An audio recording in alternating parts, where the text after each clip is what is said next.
Sorry, we're closed.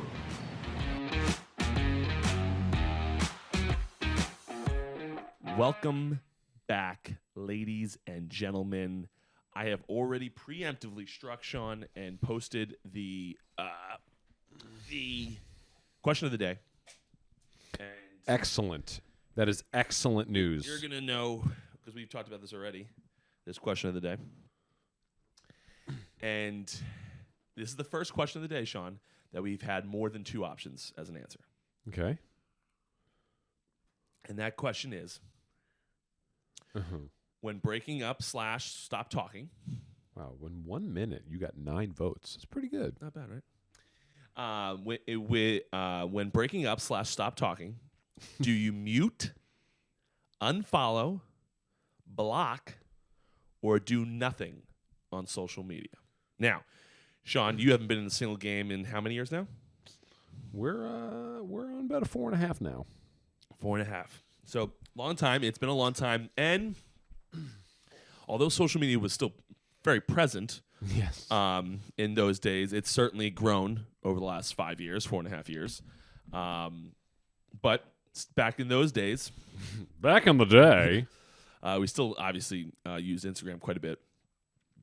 Although I'm not sure muting was an option except for on Twitter at the time. I don't really remember, to be It's honest. interesting. Muting just been around. It just feels like it's been around forever, and it wasn't around during your single days, which is it feels like it's crazy how long ago that is. But what are your thoughts, Sean? If you were single and this were to happen, Okay? So I think breaking up and stop talking to are different animals. very different animals. If I'm talking to you, I probably don't follow you. okay, That's probably a thing. I know a lot of today. I know that a lot of today's meetups occur via social media. okay. We also have to decide here when you're talking about not talking. Usually after like a date, the follow happens. No, I'm not following. So why? I just don't want to follow you if you don't bring value to my life. I mean, you're going on a second date. There's some type of value there. TBD. There's perspective value. It's so strange. I just don't. I'm not. I think that the Instagram follow is like part of the game now. It's like, oh, he followed me on Insta, or Usually in today's day and age, and I can speak to this. I'm still single. Usually today's day and age, the follow on Insta is what notifies people that you are possibly interested, because the follow happens well before a date happens. So right. Well, but most people, Unless, of course, you meet organically in a bar. and that's or how, on Tinder, So or the any of those only things. way that I was meeting women back in the day was in person, IRL, as the children say. What percentage of people today are meeting on these apps? I couldn't give you that answer. I mean, I really think we're probably in the 90 percentile. Well, I'm sure Google has the answer.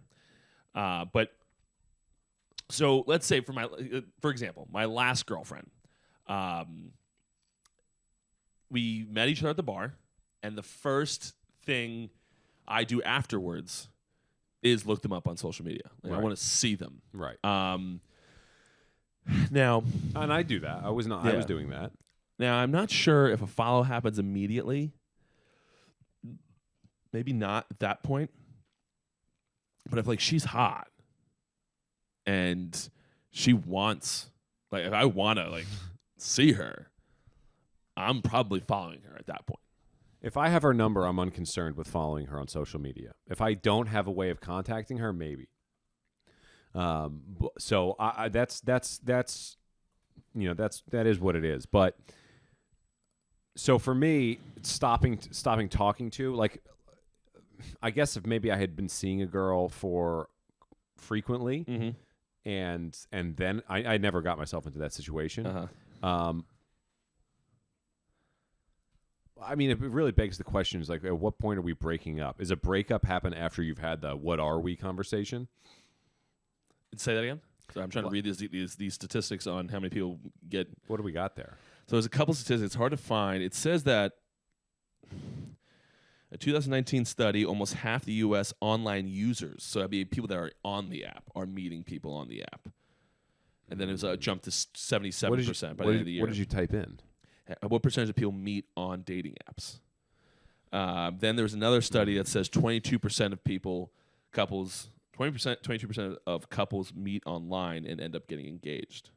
I feel like that's a pretty high number. That's a huge number. Yeah, it's a quarter of the population. Yeah. Or From my understanding, like it seems to be the thing to do when you're single. You download Hinge. Yeah, I heard Hinge is a thing. Yeah, Hinge is popular. Whatever. So, I mean, for me, if I break up with a girl, I'm not muting. I might mute. No. I'm full unfollow. Full unfollow. Full unfollow.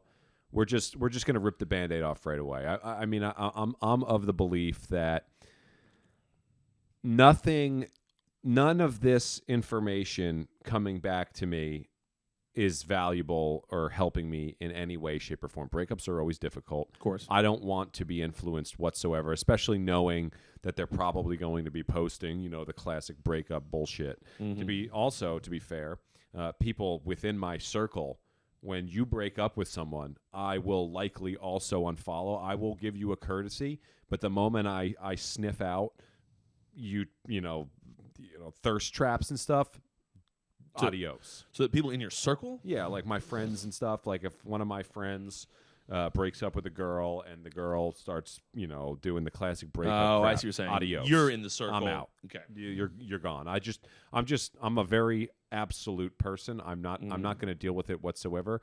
I guess that there's some level of circumstances that go into it. Like if I was the one who broke up with them, maybe I would mute and not because I maybe feel bad that they're hurting and I'm loving it. So like I might not do it because you probably know that they're checking. But for me, it's just I'm a very absolute person. I'm rational. I'm going to say that nothing like if it's a breakup that both of us are affected by, I don't want to see your stuff. I don't even know. It doesn't even matter to me what you want to see anymore. Like you're out. Yeah. I want to begin the mending process immediately. Yes. So are you looking at AC's text message that he sent us in the group chat? No. All right, so I'll read it. AC, good friend of ours. Me, Sean, and AC have been good friends for a number of years.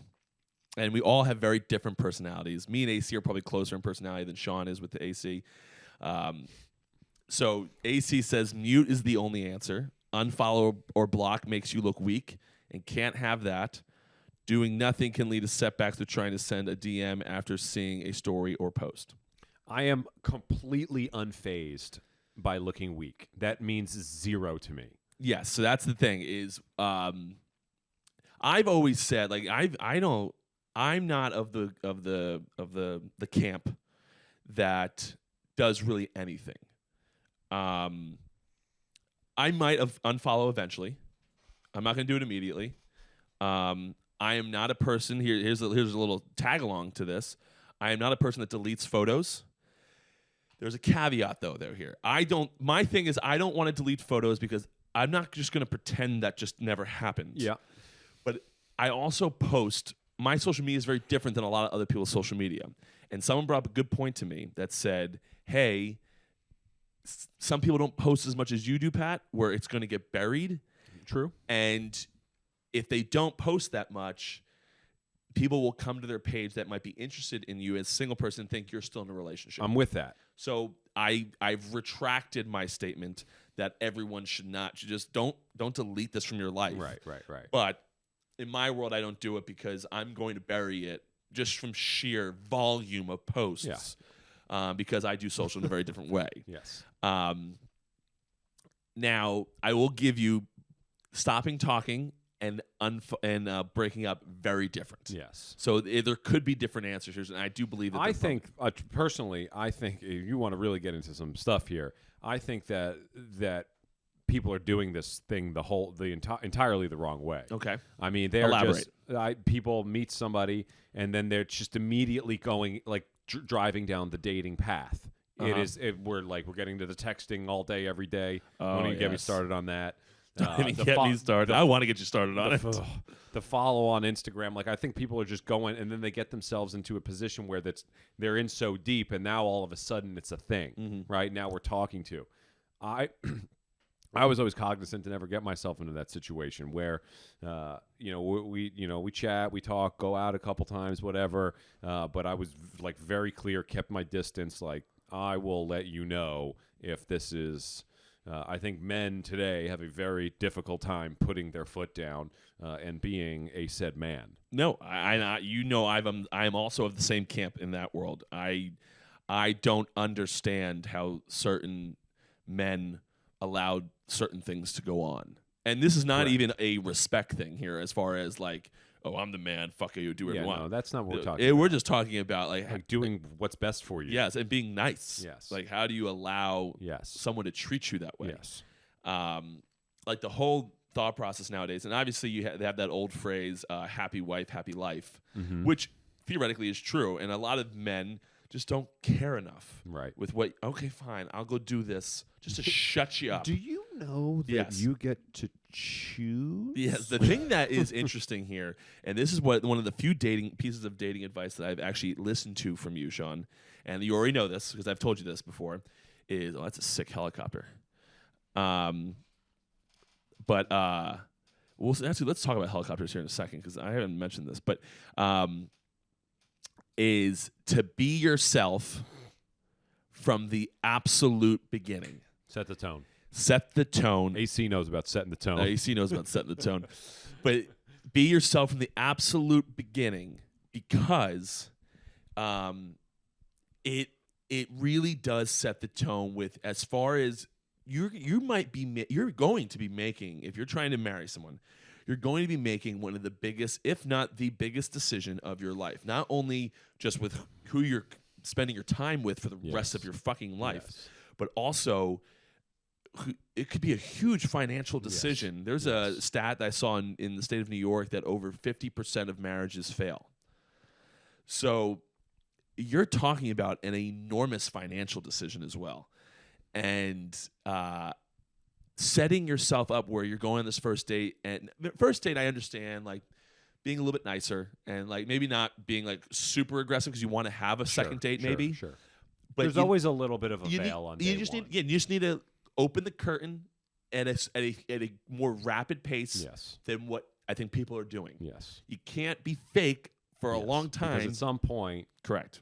Now they don't really know, and same thing with the other person. You don't know what you're getting with this person. Exactly. So, but I personally, here's where I think the foundation of that is it's just the confidence of both sides, because I think I think a lot of people get themselves into situations where there aren't a lot of prospects coming through the door for one reason or another, and when a prospect does come through the door, it's like a big deal. And now you want to make it work, which I totally understand. Of course. However, if you're comfortable with yourself and you're confident in who you are, and you know that somebody, and there's somebody out there for everybody. There's a bazillion people on this planet. There's plenty of people out there, and sometimes that's harder to see than others. But if you're confident and comfortable in yourself and your own skin, then you can apply that. But as soon as you have some insecurities about yourself, which we all do, but if I don't know, if the balance isn't right, you're going to put that on. So I think that's where it starts. No, I agree, and we don't want to turn this into a dating advice show. Although I do enjoy talking about this stuff because I do believe there are, as a culture, I think if over 50% of marriages are ending in divorce, we have people are making bad decisions. Yes, and the majority of people are making bad decisions. If the woman is rich, does the man get 50%? I'm pretty sure. Do people even do that if there's not a rich party? Like get divorced? Yeah. So let's say two people get divorced and they're making $40K. How does that get split? They're both making $40K.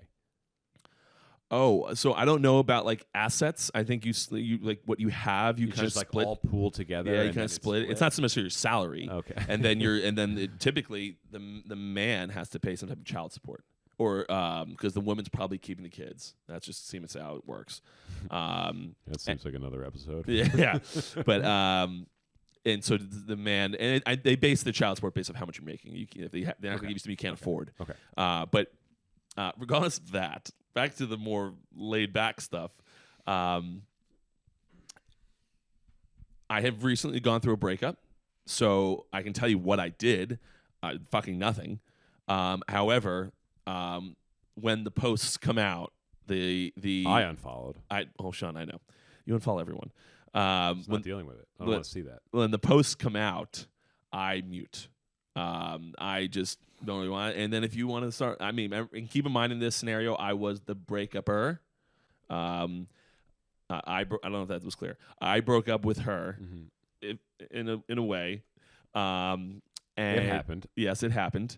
And so like I'm letting her make the decision. Whatever you want to fucking do, you do it. I don't give a shit. I think I would do the same in that situation. Yes. If I was the breakup and I still had feelings, which is the real question here, because as the person in power, you still give a fuck. Yeah. Like, sure, okay, well, you follow me, follow me now. I don't care. I'm living the dream out here. Yeah. I am pumped. Yeah, but as the breakup I just realized I didn't check our microphone levels. But as the breakup and still having feelings, I care more than you do about what they're thinking and what they're telling people about me. Yes. So I am probably more than likely muting to start for a little while, showing that you're not seeing me because this is the world today. They are looking to see if you're looking at their stories, etc. Yep. They stop doing that if you unfollow them because they just assume nothing's happening. Right. So I am going to do that for at least a couple months probably. And then as it simmers down, dies down, this is not really a thing anymore. I probably unfollow you along with all of your friends. Yeah. I think that is probably how I would behave as well. I think like to me, if you are the breakup it's about as fast as you possibly can getting through to the other side. Yes. So like you need anything if they post like just a lovely picture, like you're reading into it. You know, if they tweet, you're reading into it. If Facebook's post, you're reading into it. Yep. Updated their position on LinkedIn, you're reading into it. Right? I gotta update my LinkedIn profile. I'm actually have to do it now. It's very frustrating. But anyway, that's for another day. So I'm in agreement with you. I think you just have to you have to live in more absolutes, and I think you have to look at yourself. I know it's so tempting to like stalk them and want to see what they're up to, but you just have to be smarter. Use your brain here. It just is not a good idea. Yeah, you need to get away from it. And the other thing is, to your point, again, coming from a person who's probably more, you guys probably more relate to me than you relate to Sean in this world, because Sean is a very absolute person. Everything. I do kind of agree with you that you should just fucking unfollow and move on. Yeah, it's not about being weak. No, but the reason being is that the talk of you being like, oh yeah, you unfollowed me and stuff like that, and people maybe snickering at you, is gonna last for like 2 weeks, and then it's over, and then no one talks about you anymore. Yeah. I think the power move though is the mute of the story, because in the post, it's like you don't care at all. Because all right, see ya. I don't give a fuck. I'm still following you. You'll have no idea that I muted you, and I am not looking at a damn thing. Let me ask you this: how do you win the breakup as the breakup-y? It's tough to win the breakup as the breakup-y because the other person is probably ecstatic they're out of the relationship. It's not always an ecstatic situation. For the men, it is. Not ecstatic, but it is. As the breakup it is really difficult to win. What is the blueprint to winning the breakup? I think it starts with the mute. I would agree. I think it starts with the mute. And it really depends on how. If the other person doesn't want to be in the relationship anymore and it was a real breakup, but the person's happy, like excited to move on, I don't think you have a chance to win the breakup. They're winning because they don't care what you're doing. They've moved on. If the breakuper is fine with you hooking up with other people, you can't win.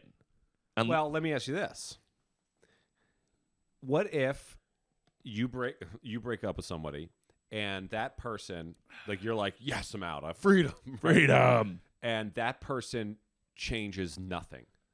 and they still like text you like, you know, not like every day and stuff, but like a normal friend would. They Breakup B? Yeah. He's texting? Yeah. So like they come to Green Rock, they, you know, they do all the normal things. They're very friendly to you, and they act as if they are completely unbothered by it. I think if you're the breakupper, you're starting to be like, what the hell? Like, you're not mad, you're not upset about this at all?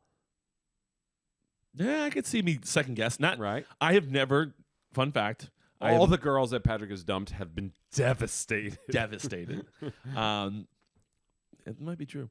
But fun fact, I've never gone back to an ex. So that's something that I don't do. But I wouldn't say it's winning. And so I can only obviously speak in my own world. If my ex-girlfriend came over to me and was just like, "Hey, Pat," and like that was after the breakup, no problems whatsoever, doing their own thing, not necessarily like throwing And just guys being in like your a face, normal friend. but normal friend Yeah. doing their own thing. Like, it would be weird to me. It would start. That would Be be like, odd. okay, all right, so you didn't want to be in this either. So it would be odd. I don't think you're gonna win, but you're close. And I mean, they hold the trump card of I did this to you. Here's how you win. You do exactly what you just said. Be absolutely fine with it, and then the other person's going to think that you made them break up with you. You made the relationship bad. You haven't wanted to be in it in a while, but they didn't have the balls to break up with you, so they manipulated you into breaking up with them. That's how you win. The wheels are going to turn. Yes. If they act completely normal and friendly and excited. A recent ex of mine, it was like the next week she was talking to a guy. Yeah, we know what's going on there. But the wheels turn and be like, wait a minute, were you talking to this guy the whole time? No. Okay. Did you not, like, you had this guy in the holster? Right. So like, did you not want to really be in this either? Yeah. So the wheels turn even in those scenarios. You think, well, one, she's just trying to throw it in my face, but Right.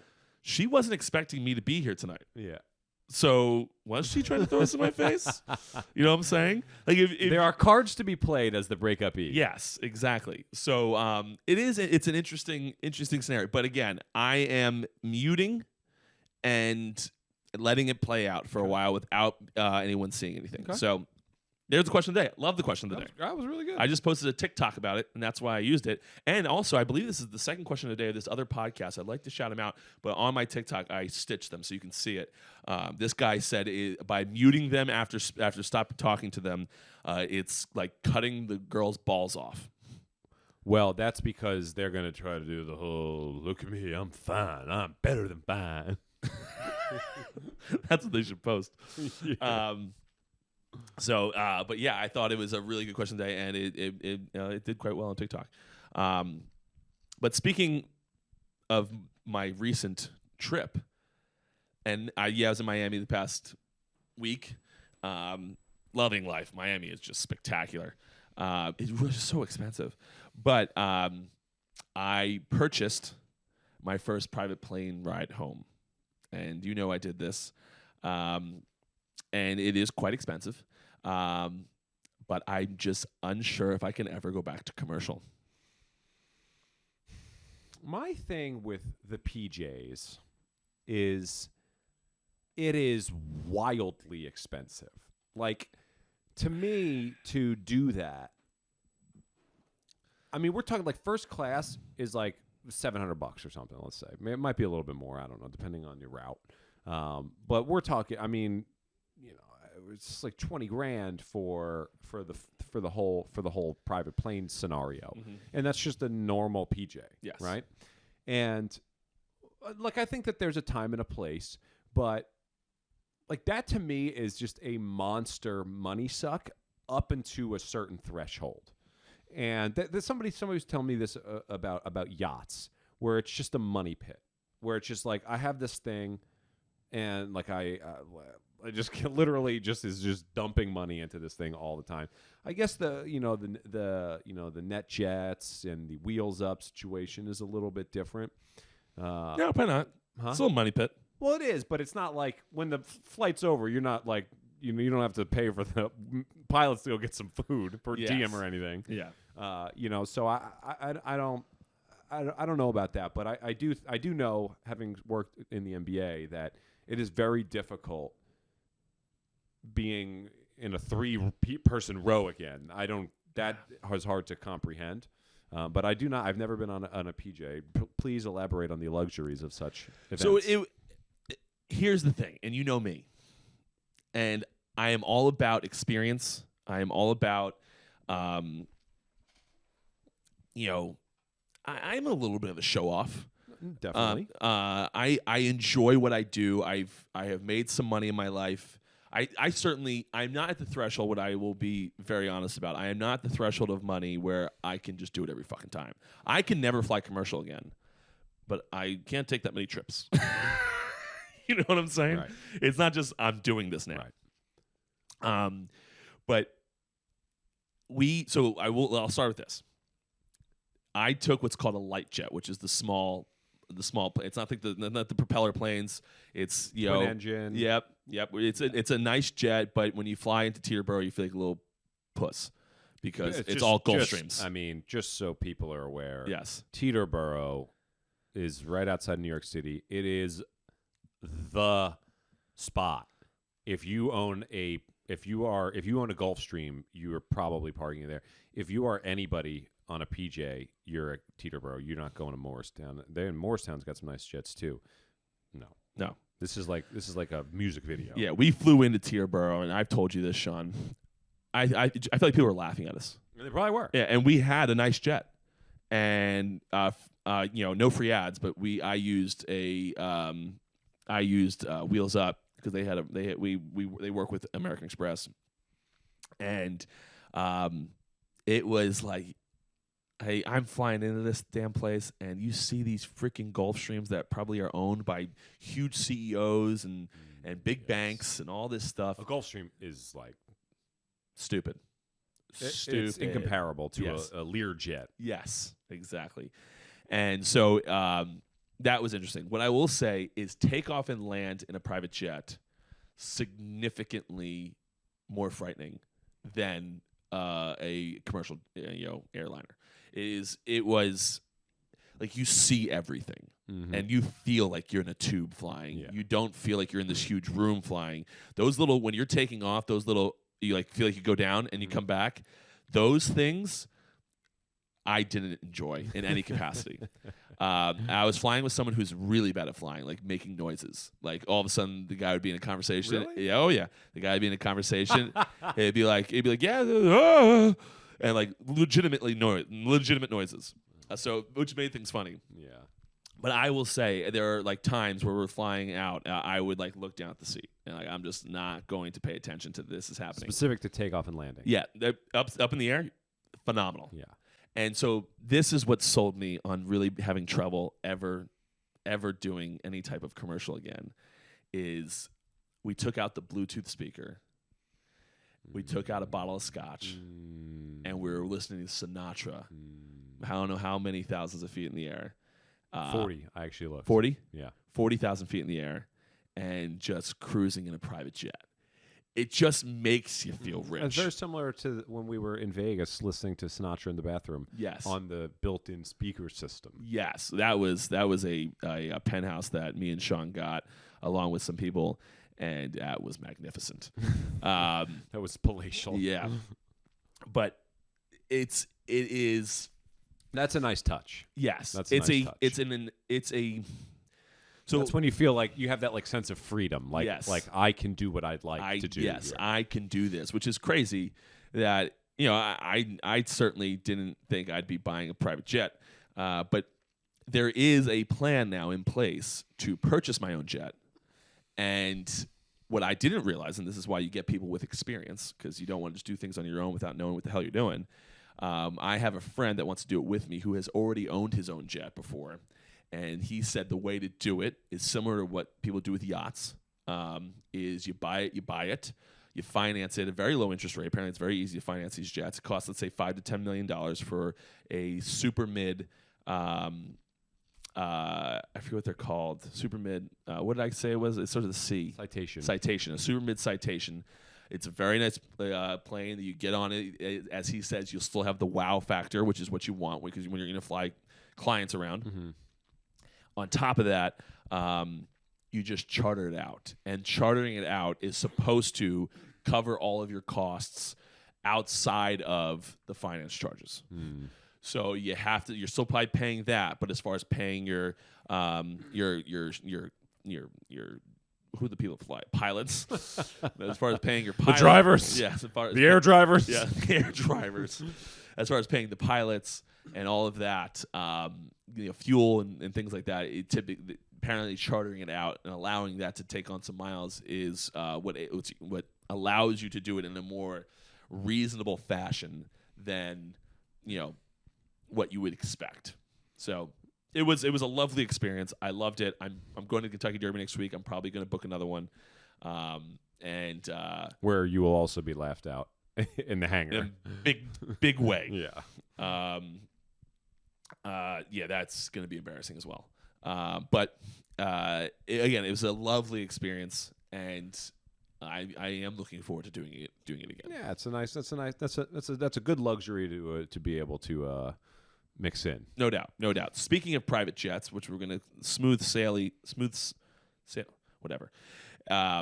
Dave Portnoy. The reason I'm saying speaking of private jets is because he did a TikTok in front of his private jet on the way to Toronto, and he had some slander as he was going to Toronto, where some type of a smaller blog posted about, and not necessarily warned companies or pizza shops about Dave, but was like saying like controversial, Barstool Sports executive or owner, whatever the hell he is now,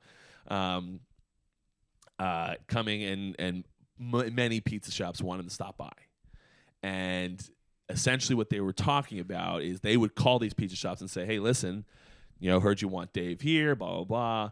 Are you aware of these allegations against him?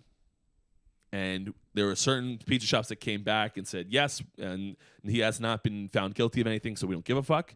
There's been others that came out very PR and said we were unaware of the allegations. We asked that he does not come to our pizza shop anymore, etc. So there's people on both sides of the aisle for this.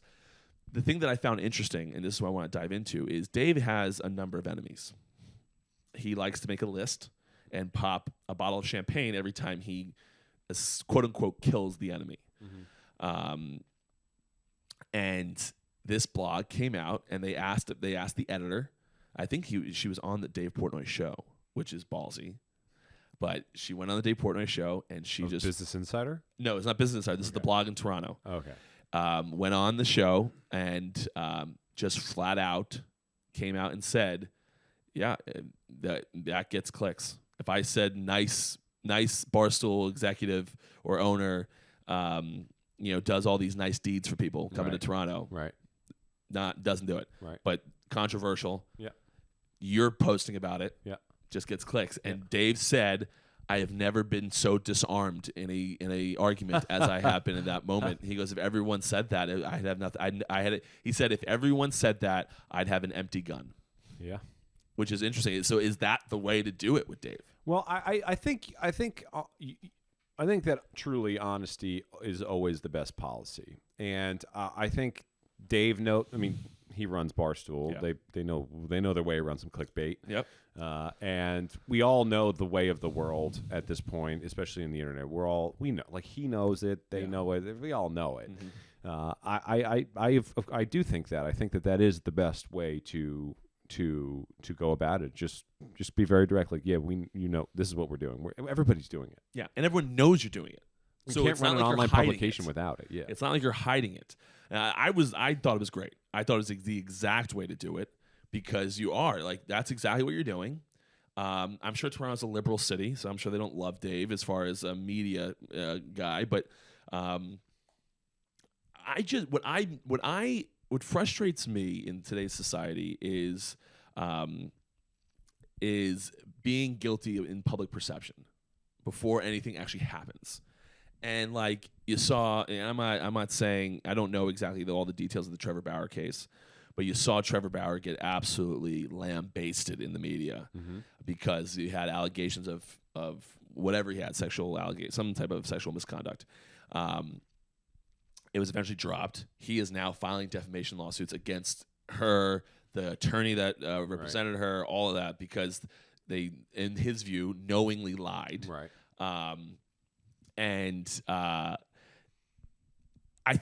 I just think it would be well suited for people to let the justice system play itself out. Now, the justice system is not perfect. It will get things wrong. So I understand people that are going to come back and say, well, we don't believe, we think it's wrong.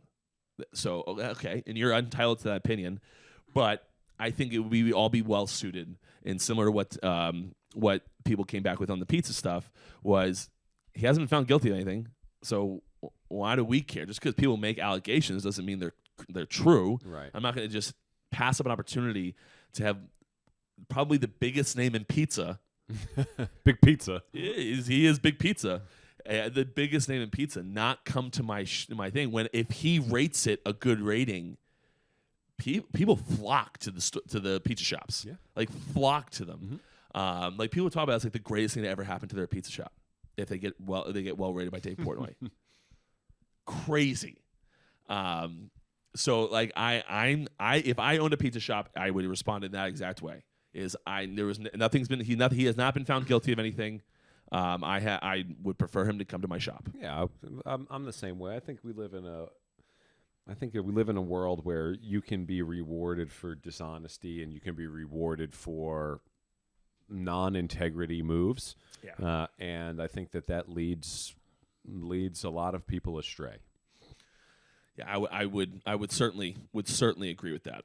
But I thought it was interesting how this group handled it because I've never seen a group handle it. It's sick. I love that. You got to respect that. You do have to respect that. Just coming out flat out and being like, "Hey, this is why we did it. It's way better for clicks. You're going to talk about it if I do it this way. Why not do it?" Yeah, and now she's on the podcast and getting more clicks probably. Oh my God, I'm sure they got millions more clicks because they did this rather than not do it. And then they came out in a great way, and now they have the respect of Dave. Yeah. And say, listen, this is what we got. This is all we got. So I think it was handled brilliantly, and I agree. I think more places should do that. I also think that they had an easier route than like a Business Insider because Business Insider was trying to like corporate red tape. Yeah, and also Business Insider it seemed like a kind of a gotcha article type thing, whereas they're just saying that he has allegations, he's controversial, not necessarily saying he did this. Right. So they had a much easier road, a much easier path to this, but still not. I handled it perfectly. I agree. Okay, well that's all I have for that. The last thing I want to talk a little baseball, as I always do. Red Sox suck. Yankees suck less. Yeah, I was gonna say Yankees are okay. You've been watching some games. Yeah. Did you see the recent stuff where the Yankees walked it off and then they were throwing beer cans at the outfielder? Yeah. Against the Guardians? Against the Guardians, yes. I think the Yankees have actually been pretty solid so far. Have they? Are they in first place in the AL East? They're 11-6. They're in second. Half Oh, game back. they're not that bad. Yeah. And the Red Sox are what? 7-11. 7-11. The Red Sox just haven't been able to put anything together right now, which is frustrating. And I haven't got my fix because I haven't been able to talk Red Sox baseball with Jared and the guys on. I still don't think the podcast has a name. But I haven't been able to talk it because I've been away. The Red Sox they're behind these other teams. The Yankees have been able to put together good games, solid baseball games together. The Red Sox just haven't. When they hit, they don't pitch. When they pitch, they don't Rizzo's hit. leading the league in home runs. How many? 8. I feel like it's a lot. It is. He hit 3 last night. He hit 3 last night. Yeah. Against who? Baltimore. So right now it's Toronto and New York in the AL East. I will caution. I do have not a tremendous. I'm sure most of the people listening to this are Red Sox fans. I will caution you, Red Sox fans.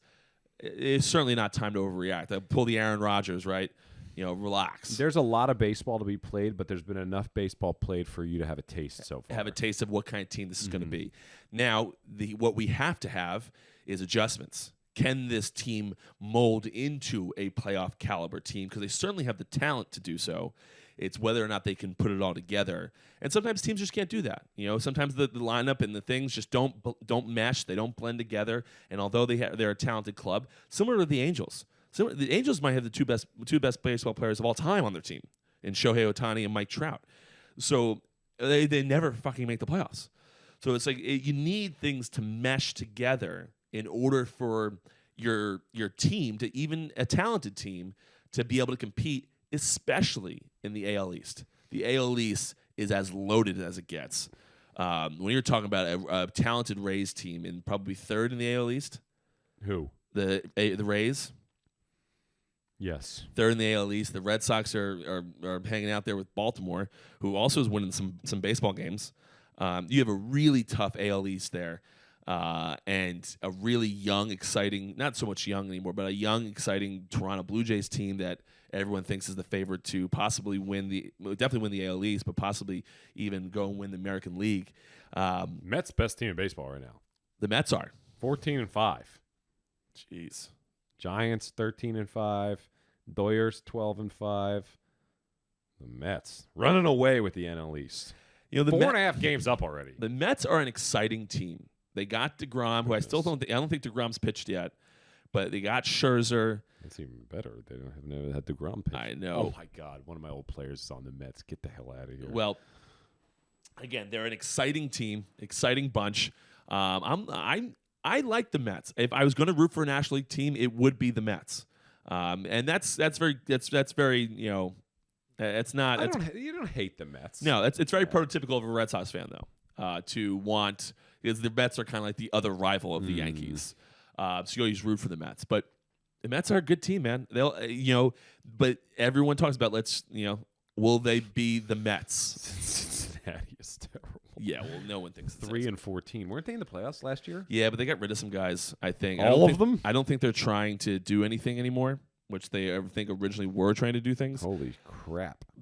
But Be a long year out there. yeah, but the Mets are just they're fun, and they can beat any team in the playoffs in the first two games with DeGrom and Scherzer. Unbelievable. So, happy to have the S Network back, Sean. I am happy to have the Yes Network back. But speaking of the Yes Network, we should touch on this because this is the biggest story in sports. Ben Simmons. I mean, does this guy want to play basketball? No. He has not played since last. I mean, he's back. He has a sore back. No, he doesn't want to play. Why not? Hey, I bet he certainly has mental health issues. I refuse. I didn't want to go in at the end of the pitch. But do you count that as mental health? That's just the lingo nowadays. I understand that, but I think that should be differentiated. Yeah, he's not. I'm nervous versus I have a mental problem. Okay, I like that. Let's dive into that a little bit, because there certainly should. I think mental health is the broad spectrum. It's the easy way to say it. Nobody can really come at you. Yeah, for saying but I'm that. saying it's like until now. Oh God, mental health I think is like the umbrella, the headline. Yeah, and then you go to different categories and different severities of mental health. So this would just fall under you're nervous that you suck. But he has never sucked. He really bad shooting. He's never been a shooter. Okay, but he's always been elite. Even when he can't shoot, he still scores because he's like 6'11". I don't know if you knew that. And going to the basket, he still scores. He's a point guard, 6'11" point guard who's extremely athletic. He just can't shoot. And it was one of those things where like they would stand 20 feet off him and go ahead. So it got in his head a little bit. It became embarrassing. That's the easiest way to get people to miss in basketball. Yes. Oh yeah, go ahead. You can be too wide open. Yes. Especially when people are like, please do it. Yeah, but so but he's always been effective. The reason this whole thing started was because somebody made some comments about, if I remember correctly, somebody made some comments about him in Philadelphia, and it was like wow, that we maybe shouldn't have said that. And then he was just like, just stopped, just didn't show up to anything. And he was like, my back hurts, mental health. And then they start I think they were fining him every day for missing training camp. And then he was like, I have mental health problems. And then they weren't allowed to fine him anymore. Because I think he was trying to James Harden this thing and force his way out, which he eventually did. But they called his bluff for a long time, and they didn't do it until they got James Harden, ironically. And so I personally don't think he has either. I think he's butthurt. and now he's trying to save face because. Well, that'd be a real douche move. I mean, I think, and they were. Everyone thinks he's a douche. So on ESPN the other day, they were talking, or yesterday, they were saying like he wore this like big like orange outfit with sunglasses on the bench and sat right next to the coaches instead of down to the other end. They're like, he obviously wants people to see him. Yeah. I don't think that there's mental health. I think he has the yips in shooting, but he always has. But I think I think you have to go with Ben Simmons. I called this before he was even drafted. He was the number 1 pick in the NBA draft. It was like Ben Simmons is the number 1 pick. He went to LSU. Mm-hmm. They did not make the NCAA tournament. Mm-hmm. If you are the number 1 pick in the NBA draft, you should be able to propel an LSU. We're not talking about Kent State here. Mm-hmm. We're talking about LSU. You should be able to get them into the NCAA tournament. At least get into a play-in game. I agree. You know what I mean? I agree. So like right from the beginning, I was like, this guy is not a winner. Then he went to a place that was glorifying losing in the process, right? And became like what you were trying to do. So it kind of alluded to that, and now we're seeing all of that come to the surface as they're trying to win, and they have a person who is not a winner. He's a good athlete. He's a good basketball player, but he's not a winner. And I think he's a joke right now. Winners are certainly a thing in sports. Yes, people who find ways to win games. Yes, that is. You can be good and not a winner. Yes, Russell Westbrook. Yeah, he's borderline good right now with those. He's got the yips. Wait, I really don't think he has the yips. I just think he's playing a completely different game of basketball, and he doesn't know what to do with himself. There was a couple games to be an NBA basketball player and be shooting the ball at the top of the backboard. Well, that's terrible. That's the yips. Okay, that's the yips. Okay, that's the yips. You have the yips. That's the yips. You don't like. Oh, I'm open. Let's shoot now. And I just never done this before. It's full on yips. Full on yips. It's the yips. But on top of that story of Ben Simmons being the Ben Simmons saga and what he's done, you have a team that has Kyrie Irving and Kevin Durant on it, and you get swept by the Celtics, who have a good team, and it's Tatum on that team. They got a very good team. Yeah, and I feel like they play more. And so if you didn't know this, the Nets barely made the playoffs, so they were in the play-in game. So I saw this talked about. I think it was Stephen A. Smith, who I like, close personal friend of mine, close personal friend, and. I think it was him that talked about how Kevin Durant looks really bad right now.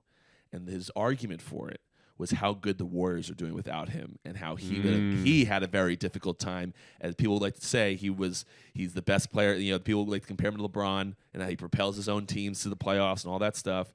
And how he is having a tough time with one of the best point guards of all time on the team, best scoring point guards. Yeah. And Kyrie, who also might be a cancer for teams. I think that has been proven. Yeah. He is a bad and this whole. I mean, he's had a saga of his own in Brooklyn. Of course. And didn't he give the finger to the Celtics fans? Yeah, like last week. That's what I'm saying.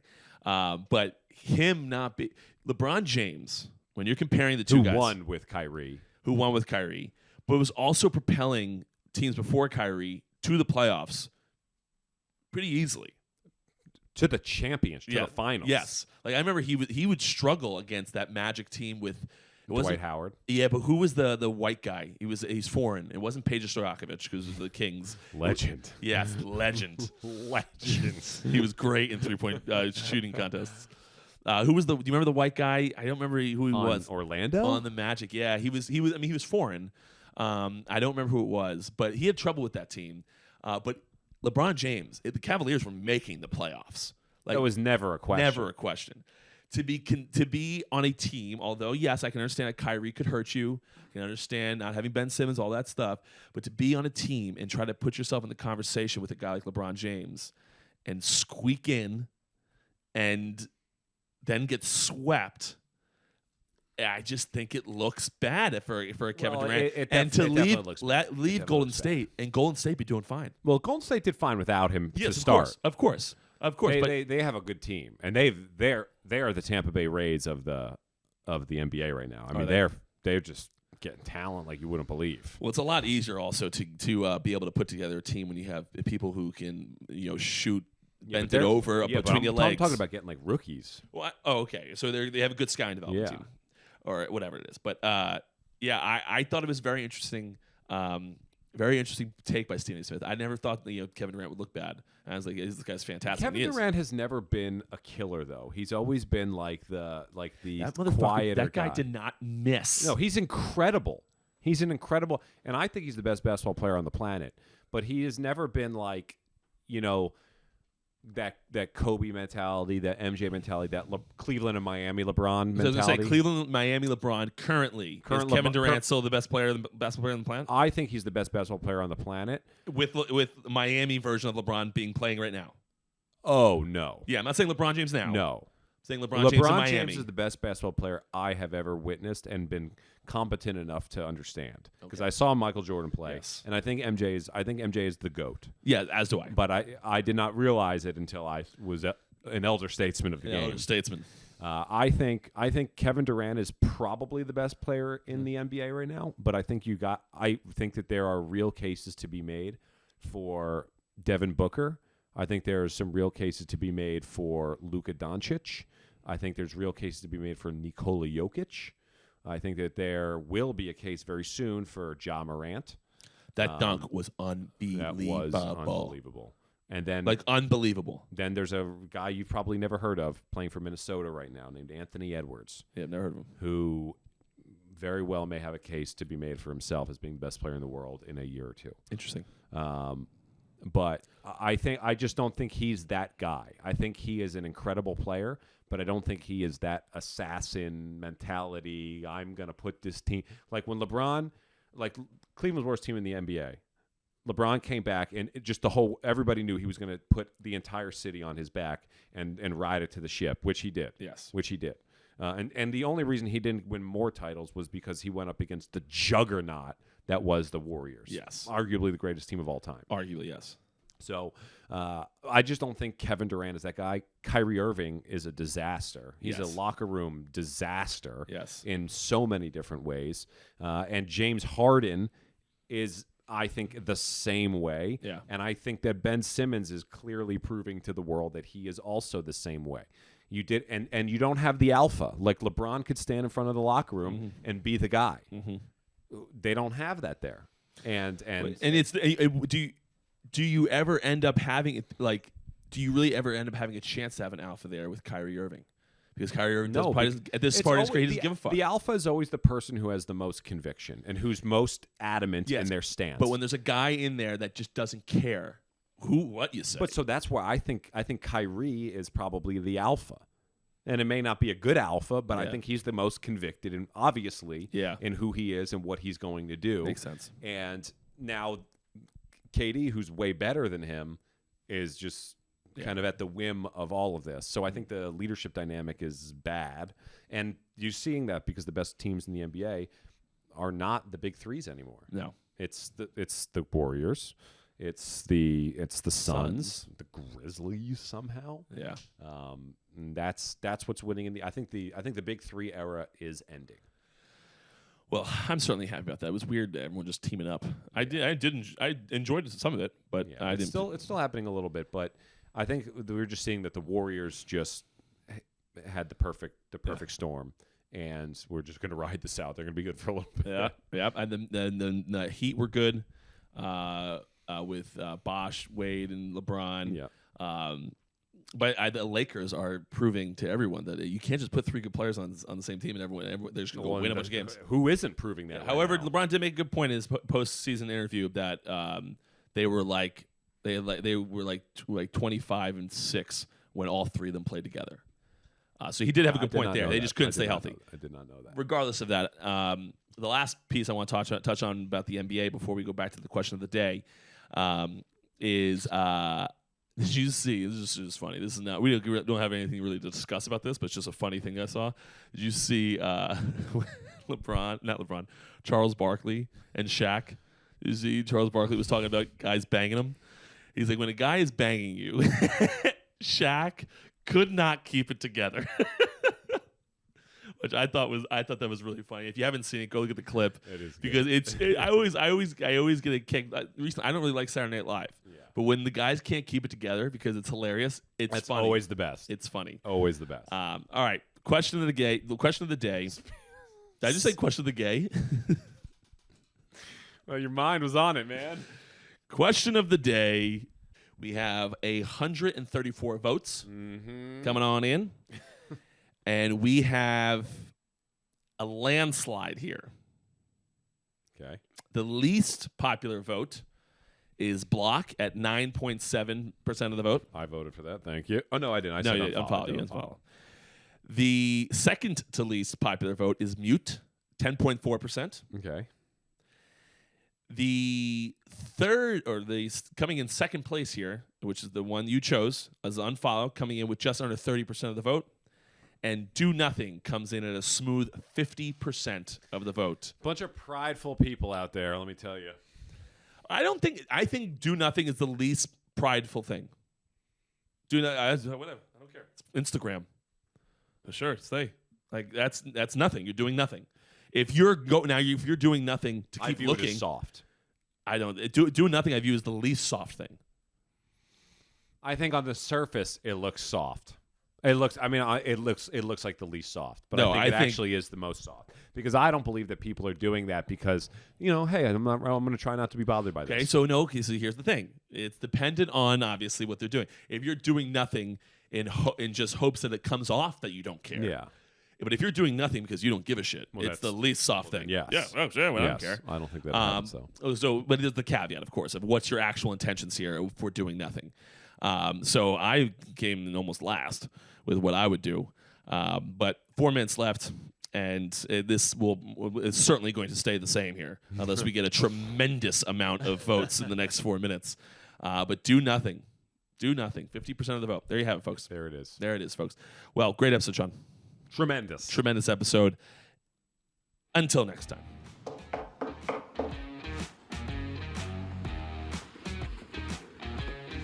Sorry, we're closed.